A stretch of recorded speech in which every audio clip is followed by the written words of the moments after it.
नमस्कार दोस्तों, मैं राजकुमार मौर्य। बिहार में विधानसभा का चुनाव हो रहा है।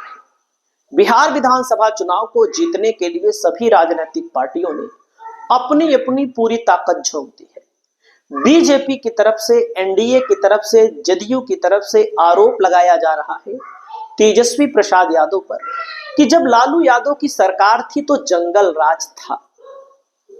चलो मैं मान लेता हूं जंगल राज था, आप भी मान लीजिए जंगल राज था। लेकिन जो ये घटना हुई है दोस्तों मोकामा में, ये क्या है? ये जंगल राज नहीं है, ये भी तो जंगल राज है दोस्तों। जो व्यक्ति जिसको जेल हो गई, सजा मिल गई, उसको नीतीश कुमार ने जेल से पैरोल पर लाया, उसके बाद बरी कराया और उसके बाद चुनाव लड़ा। सोचिएगा थोड़ी देर के लिए, जिस व्यक्ति को जेल होती है, किसी मामले में सजा हो जाती है, उसके बाद वो जीवन भर चुनाव नहीं लड़ पाता। और नीतीश कुमार, बीजेपी वाले जंगल राज का ढोल नगाड़ा पीट रहे हैं, लेकिन अपने जंगल राज पर ध्यान नहीं दे रहे हैं। हमें भी नहीं कह रहे हैं कि आरजेडी दूध की धुली है, एकदम साफ साफ बात। बाकी प्रशांत किशोर पार्टी से चुनाव लड़ा रहे हैं अपने कैंडिडेट, अच्छे कैंडिडेट दिए हैं। अच्छे कैंडिडेटों का क्या हाल होता है आप सब जानते ही, हमें कुछ बताने की जरूरत नहीं है। ओवैसी जी तो मान लीजिए 25-30 सीटों पर अपना लड़ रहे हैं, 5 सीट तो जीतेंगे ही, मैंने पहले बताया है। तो इस वीडियो में आपको मैं बताने जा रहा हूं, जिस जंगल राज की दुहाई देते हैं नीतीश कुमार, नरेंद्र मोदी, अमित शाह, सम्राट चौधरी तो उसी जंगल राज से पैदा ही हुए, एकदम साफ साफ बात है। उनके पिताजी उसी लालू यादव के साथ थे, उनके खुद की राजनीति उसी लालू यादव के साथ शुरू हुई है। तो दोस्तों मैं आप सभी साथियों को बताना चाहता हूं कि कुछ जिलों में तो बीजेपी का खाता ऑटोमेटिक नहीं खुलेगा, ताला तो इनके गठबंधन के साथियों ने ही लगा दिया है। जैसे कि रोहतास में बीजेपी लड़ ही नहीं पा रही है, क्योंकि लड़ने की क्षमता ही नहीं है, कैंडिडेट ही नहीं है बीजेपी के पास। जेडीयू लड़ रही है, उपेंद्र कुशवाहा की पार्टी लड़ रही है। दोस्तों अगला जिला है शिवहर, 1 सीट है। जो जंगल राज की बात करते हैं, उसी जंगल राज के एक महाशय का लड़का शिवहर से विधायक था, चेतन आनंद, जो इस समय जनता दल यूनाइटेड की पार्टी से लड़ रहा है। उसका सारा पाप माफ कर दिया गया, उसके पिता का सारा पाप माफ कर दिया गया। और जंगल राज का व्यक्ति नहीं कहलाएगा और राम राज का व्यक्ति कहलाएगा। इस सीट में ना तो बीजेपी लड़ रही है, ना तो एनडीए इस सीट को जीतने जा रहा है। इसीलिए क्षेत्र को छोड़ करके दूसरे क्षेत्र को चेतन आनंद ने चुना है। शेखपुरा सीट है दोस्तों, जिला है, यहां पर भी 2 सीटें आती हैं। यहां पर भी बीजेपी चुनाव लड़ ही नहीं रही है, हालांकि एनडीए लड़ रहा है। हम आपको असली मुद्दे पर ले चलते हैं। अगला है खगड़िया जिला है दोस्तों, इस जिले में 4 सीटें आती हैं। यहां पर भी बीजेपी चुनाव लड़ने की क्षमता नहीं है, कैंडिडेट नहीं है बीजेपी के पास। मधेपुरा में 4 सीटें आती हैं, यहां पर भी बीजेपी के पास कैंडिडेट नहीं है, या तो सीट ही नहीं मिली किसी ना किसी कारण से। अगला जिला आता है जहानाबाद में 3 सीटें हैं। पिछली बार क्लीन स्वीप हुआ था, महागठबंधन ने तीनों जीत लिया था।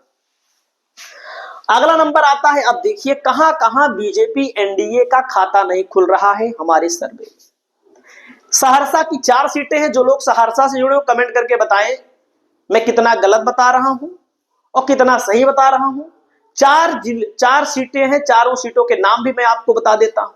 महागठबंधन जीत रहा है। सहरसा जिले की पहली सीट है सोनबरसा, कांग्रेस लड़ रही है, सरिता देवी चुनाव जीत रही है। सहरसा जिले में आईआईपी लड़ रही है, इंद्रजीत गुप्ता जो नई पार्टी है वो जीत रही है। सिमरी बख्तियारपुर में यूसुफ सलाउद्दीन, महसी से गौतम कृष्णा जो कि बहुत ही मजबूत भी है, मजबूत के अलावा स्थानीय पकड़ भी है और पिछली बार बहुत कम वोटों के अंतर से चुनाव हार गए थे। ये पहली सीट है। दूसरा है दोस्तों किशनगंज जिले में 4 सीटें हैं, मुस्लिम बाहुल इलाका है। बीजेपी के चुनाव जीतने का यहां पर कोई चांस नहीं है। 2 सीट ओवैसी की पार्टी चुनाव जीतेगी। किशनगंज में बहादुरगंज, ठाकुरगंज, किशनगंज, कोचाधामन। पिछली बार भी एनडीए नहीं जीता था, अब की बार भी नहीं जीतेगा, मैं तो साफ साफ बता रहा हूं। और ओवैसी को 2 सीट और आरजेडी गठबंधन को 2 सीट यहां पर मिल रही है। अगला जिला आता है अरवल और कुर्था, जो लोग अरवल से होंगे उनको पता होगा, अरवल और कुर्था दोनों सीट पिछली बार महागठबंधन चुनाव जीता था, अब की बार भी महागठबंधन चुनाव जीत रहा है। अगला जिला है दोस्तों कैमूर। कैमूर जो है दोस्तों, यहां पर पिछली बार महागठबंधन पूरा का पूरा सीट जीत गया था, बीजेपी का खाता नहीं खुला था। दोस्तों कैमूर में भभुआ सीट पर बीजेपी के पास कोई प्रत्याशी नहीं था, आरजेडी के विधायक को तोड़ करके बीजेपी ने प्रत्याशी दिया है, भरत बिंद को खूब विरोध हो रहा है। भभुआ में महागठबंधन ने आरएलएसपी के प्रत्याशी रहे वीरेंद्र प्रताप कुशवाहा को लड़ा दिया है, जो कि पिछली बार आरएलएसपी से 37,000 वोट प्राप्त किए थे। आरजेडी के वोटर और आरएलएसपी के वोटर यानी कि उपेंद्र कुशवाहा के वोटर एक तरफा यहां पर महागठबंधन को सपोर्ट कर रहे हैं। दोस्तों रामगढ़ की सीट है, यहां पर बसपा जीतेगी, मैं पहले बता रहा हूं। यहां पर आरजेडी ने अच्छा प्रत्याशी नहीं दिया है, समीकरण के हिसाब से प्रत्याशी नहीं दिया है, अजीत सिंह को दिया है और बीजेपी ने भी दिया है सिंह को ही। तो सतीश यादव बीएसपी के प्रत्याशी हैं, यहां पर चुनाव जीत रहे हैं। दोस्तों अगला नंबर आता है मोहनिया। मोहनिया में आरजेडी के प्रत्याशी का पर्चा खारिज हो गया, तब भी बीजेपी यहां पर दौड़ से बाहर है। यहां पर आरजेडी महागठबंधन और बसपा के बीच लड़ाई है, बीजेपी तीसरे स्थान की पार्टी है यहां पर। चैनपुर में दोस्तों मैं आपको बताना चाहूंगा, जमा खान चुनाव जीते थे पिछली बार, जनता दल यूनाइटेड ने उनको, बसपा से जीते थे जमा खान चैनपुर में, जनता दल यूनाइटेड ने उनको अपनी पार्टी में शामिल करा लिया और एक विधायक अपना बढ़ा लिया। पिछली बार नीतीश कुमार को जनता ने नकार दिया था, जबरदस्ती 5 साल कुर्सी बैठे थे। तो दोस्तों चारों की चारों सीट महागठबंधन जीत रहा है। अगला जिला है जहानाबाद। जो लोग जहानाबाद से जुड़े हुए हैं उनसे अपील है कि आप लोग कमेंट करके बताइए कि हमारा आकलन क्या कह रहा है। दोस्तों जहानाबाद में जहानाबाद सीट है, महागठबंधन के राहुल शर्मा चुनाव जीत रहे हैं। यहाँ पर सुदय यादव विधायक थे, इनको भेज दिया गया कुर्था। घोसी में सीपीआई एमएल से रामबली यादव हैं, 100% यहाँ पर चुनाव जीत रहे हैं, उसमें कोई दो राय नहीं है। मखदुमपुर में भी महागठबंधन चुनाव जीत रहा है और एक बार नहीं पिछली बार भी चुनाव जीता था। शिवहर की एक सीट है शिवहर, चेतन आनंद यहाँ के विधायक थे, आरजेडी से जीते थे। लोकसभा के चुनाव में मैं आपको बताना चाहूंगा चले गए थे बीजेपी के साथ, एनडीए के साथ, मतलब बीजेपी ही मान लीजिए, और वहां पर लोकसभा के चुनाव में जनता ने नकार दिया इनको। यहाँ पर महागठबंधन ने प्रत्याशी उतारा है, महागठबंधन का प्रत्याशी चुनाव जीत रहा है और यहाँ पर जनसुराज लड़ाई में, ये भी मैं आपको बता दूं, लड़ाई में सबसे पहले जनसुराज बीजेपी गठबंधन का ही वोट काटेगी।